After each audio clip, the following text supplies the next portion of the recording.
और आप जो वक्त मुझे दिए उसके लिए धन्यवाद। Thank you. Shrimati Priyanka Chaturvedi ji 4 minutes. Sir नमस्कार। सर सियाचिन वॉर मेमोरियल पे माननीय कवि श्री माखनलाल चतुर्वेदी जी की एक कविता है जो कहती है, मुझे तोड़ लेना वनमाली, उस पथ पर देना तुम फेंक, मातृभूमि पर शीश चढ़ाने, जिस पथ पर जावे वीर अनेक। इन्हीं शब्दों को याद कर सियाचिन में हमारे जवान हों या शहीद कारगिल के सुरक्षा के समय पे हों या ऑपरेशन सिंदूर को लेकर हों या ऑपरेशन महादेव जो हुआ है, उन सबको याद कर नमन कर मैं उनकी शौर्य गाथा में उम्मीद करती हूँ हमारा देश सदैव गाएगा। साथ ही साथ मैं उन सारे परिवारजनों को श्रद्धांजलि व्यक्त करना चाहूंगी जिनकी जाने वो पहलगाम में गई, आतंकी हमले में गई, पाकिस्तान स्पॉन्सर्ड आतंकी हमले में गई, और वो अभी भी उम्मीद कर रहे हैं कि हर तरीके से ऑपरेशन सिंदूर, जो कल खुद प्रधानमंत्री जी ने कहा कि ऑपरेशन सिंदूर अभी भी जारी है, उस ऑपरेशन सिंदूर के तहत उनको हर पैमाने पे न्याय मिलेगा और नापाक हरकतें जो पाकिस्तान से होती हैं उसको खत्म करने का काम हमारी वीर सेना करेगी।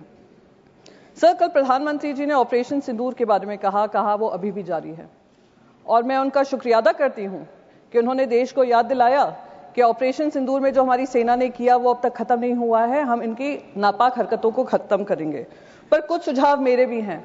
जब पहलगाम हुआ था मेरे मन में भी बहुत सवाल थे। 2 हफ्ते पहले वहां पे गृह मंत्री जी गए थे और उन्होंने कहा था आतंकवाद को बिल्कुल समाप्त कर दिया है। 2019 में जब 370 धारा हटी थी, कौन भूल सकता है गृह मंत्री के वो शब्द जहां उन्होंने कहा था पीओके के लिए हम जान भी दे देंगे। तिरंगा यात्रा हुआ था, हम पार्लियामेंट्री डेलीगेशन जब गया था, हम जाने से पहले तिरंगा यात्रा हुआ था जिसमें गृह मंत्री ने कहा अब बातचीत पाकिस्तान से होगी तो सिर्फ पीओके को लेकर होगी। तो जब ऑपरेशन सिंदूर जारी था और अचानक से उस पर फुल स्टॉप लगा, मन में सवाल तभी भी था कि क्या हुआ जिस वजह से हमें ये सीज फायर करना पड़ा, क्योंकि हम सिर्फ पीओके की बात करना चाह रहे थे। तो अब क्योंकि ऑपरेशन सिंदूर जारी है और प्रधानमंत्री जी ने ये कहा है, तो मैं बस 2-3 चीजें उनके सामने कहना चाहूंगी। सर, ऑपरेशन सिंदूर का हर हिस्सा, चाहे वो फिल्म इंडस्ट्री हो, चाहे वहां की न्यूज चैनल्स हो, चाहे उनके इन्फ्लुएंसर्स हो, हमने सब पे पाबंदी लगाई।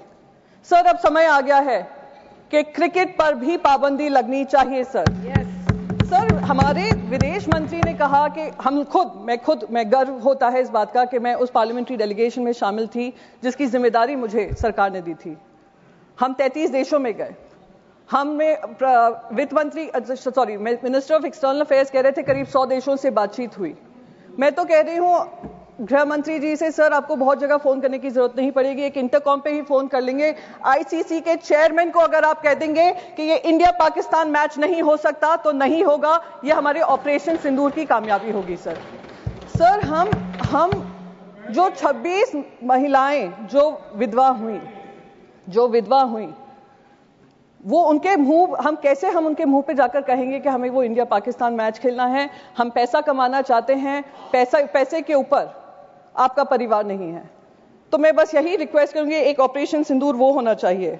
सर, ऑपरेशन सिंदूर में हमने पाकिस्तान को तो मुंह तोड़ जवाब दिया और उसका गर्व है, हम सबको गर्व है, विपक्ष को भी गर्व है क्योंकि विपक्ष आपके साथ खड़ा रहा। जिन लोगों को एंटी नेशनल कहा गया था 2014 से, उन्हीं ने देश का तिरंगा सबसे ऊपर लहराया विदेशों में जाकर।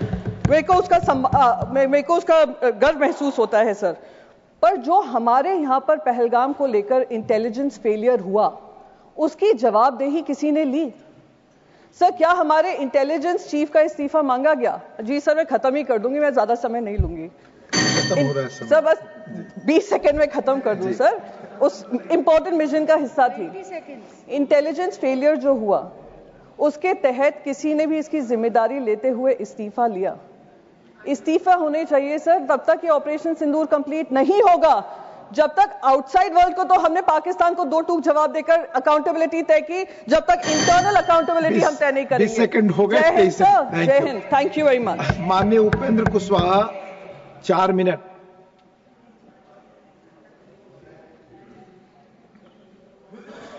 समय बहुत कम है और बहुत सारी बातें कल